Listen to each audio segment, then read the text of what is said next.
Sát thương nhau. Thế chưa? Đây nhá tưa. Cho cùng nó để tiêu cái lâu nhau này. Đấy chỉ lúc của.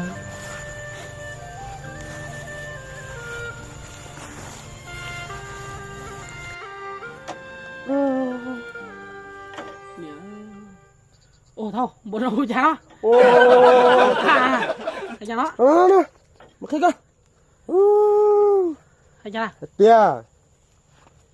Hết chưa?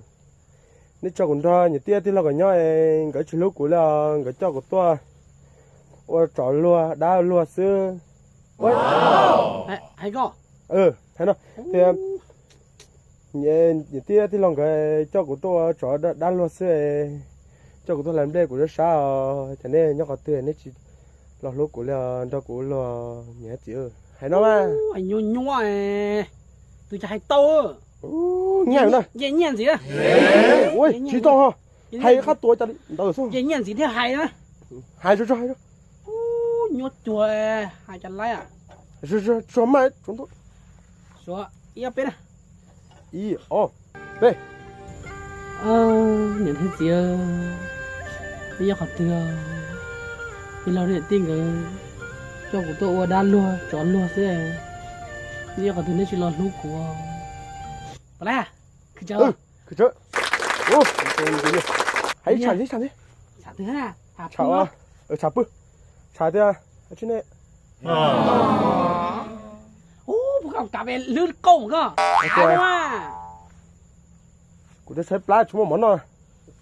những cái lẩu gì thằng món đó cũng nói quý đang quý tao luôn là giờ trốn đủ theo chúng món nào theo xếp lá là cho hai món đó trốn mà một chuyện dùng thật tỏi của khổ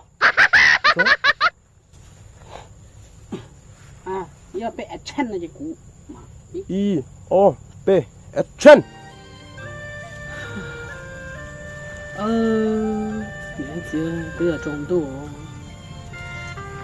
hãy chào chị cả chị cả nhớ hết chưa đi học trường hãy chào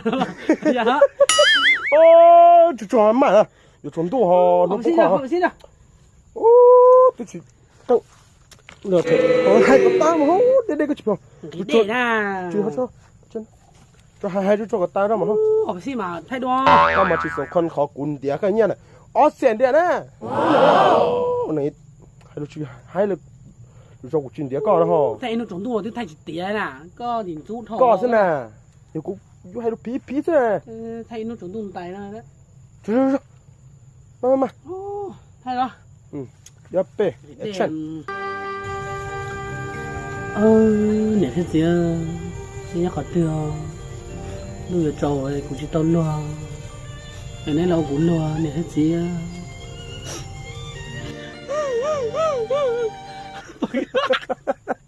tao hay là chúng ta đưa thế thế đó chúng ta làm gì à tao học gì ô tuần trước là ô khử cả từ nhà trong nãy sẽ đèn to á ta chỉ in hay nhiều rồi đánh nhiều rồi chứ hay nhiều rồi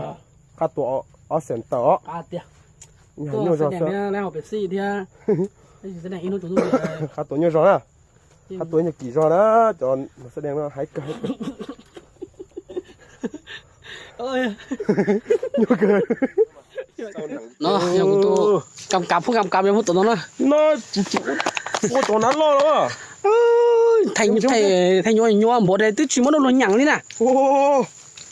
nhằng hay ta để ổn được sao thay cái lái yêu sát to nhưng hay yêu sao ta nó phơi thì trước kia cũ này nó phơi ta cho đi còn tốt thay này của chả bao cái hai đứa một thay nặng này coi thì cấp giờ đấy giờ thì tiếc khó gì vừa chỉ chăn cho cá hết rồi ô chúng luôn tay nó không chế có mà nhiều thằng cấp giờ được rồi nó thay nó đúng mà cái suy nghĩ đó ít tầm mưa xong á mưa xong ít tầm mưa xong á bắt đi tăng cái đó có xe được là suy nghĩ đó